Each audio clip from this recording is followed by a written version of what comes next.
Okay, in this video, I've been asking one of the questions on my YouTube videos on how the different types of map compare on the Fenix 5X. Now to demonstrate this, I'm just going to use the map application, which is very basic and is just used for viewing maps. Now in this application, we can change the settings to show different types of map. So we'll long press the up button, go down to map settings, press map, and then configure maps. Now this then shows all the maps installed on the device. I've got 7 different types of maps installed on my Fenix 5X. First of all, we've got the worldwide base map.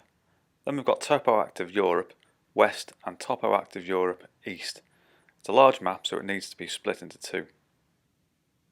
Now this is the main map that comes pre-installed on the Fenix 5X. Next one down, we've got the Garmin GB Discoverer 50K map. Now this is based on the British Ordnance Survey maps.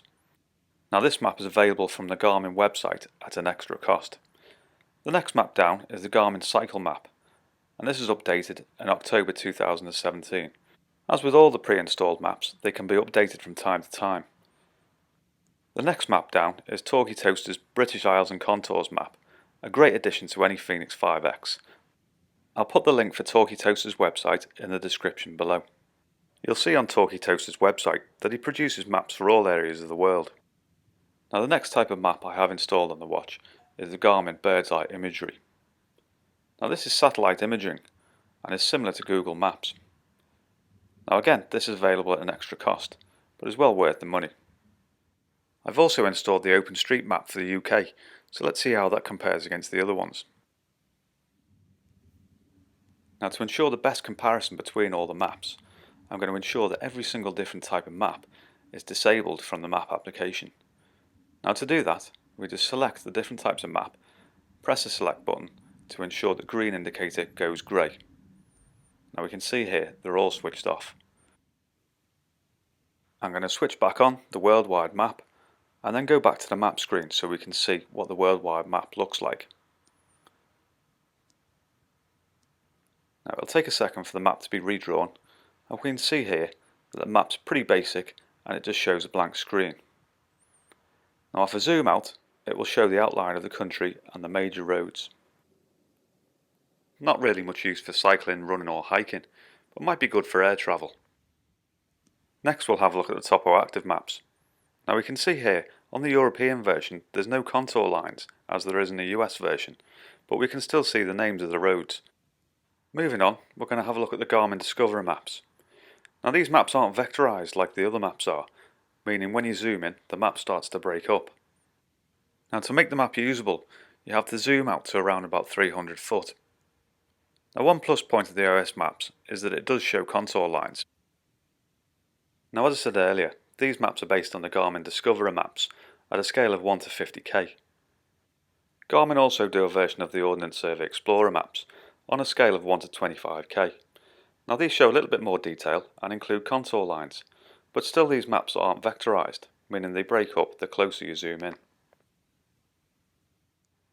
Right, let's move on to the Garmin Cycle map. Now here we are, we can see more detail again. Now these include footpaths and also cycle routes. Now one important thing to remember about this map is that it's routable. And this is where the Garmin Fenix 5X gets its information to produce round-trip routes. This means if you wanted to do a 10-mile run or cycle ride for example, all you do is select round-trip route, enter your 10 miles and the watch will automatically produce 3 10-mile routes for you. You just select which one you want. Moving on to the Talkytoaster maps now. And we can see there's more detail included again, including the outline of the buildings, and all the paths and footpaths are in a contrasting colour this time. Now this is one of my personal favourite maps because it shows the contour lines too. Now we move on to the Bird's Eye satellite maps. And we can see here it gives a good overview of the area, but what it doesn't show is the footpaths and roads, or the road names. Now again these maps aren't vectorized, but these maps are more than sufficient for cycling, hiking and running, and are useful on a scale to around about 80 feet.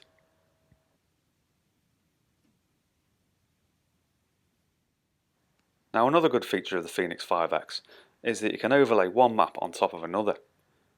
so you can get the best of both worlds.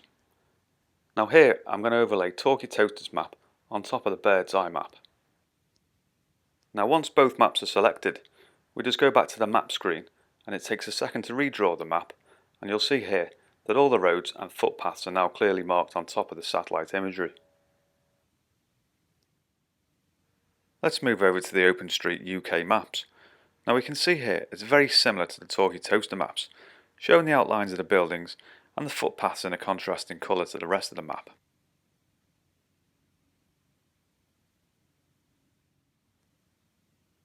Now that we've seen how the maps compare in an urban environment, let's see how they compare in mountainous terrain. Now we're going to use the Navigate app for this, and we're going to look at a saved location. The saved location we're going to look at is Wales's tallest mountain, Mount Snowdon.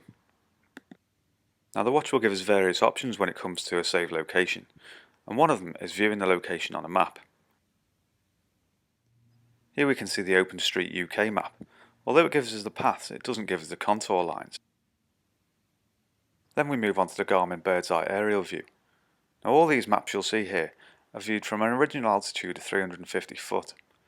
But as you can see, as you zoom in, the map starts to break up and is only usable down to around about 80 foot.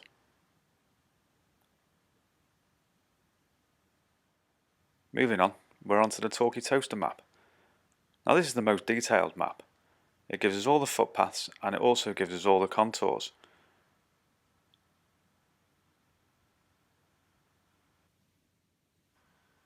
Now this one is the Garmin bird's eye aerial view, overlaid with Talkytoasters map. And as you can see, it still retains the contours, and we can zoom in and get the contours in greater detail. Now this is the Garmin cycle map.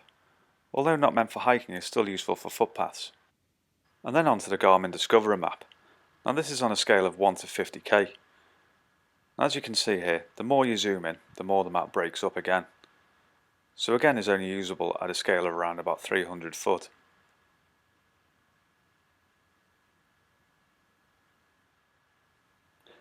Then we go on to the Garmin TOPOACTIVE map, fairly basic.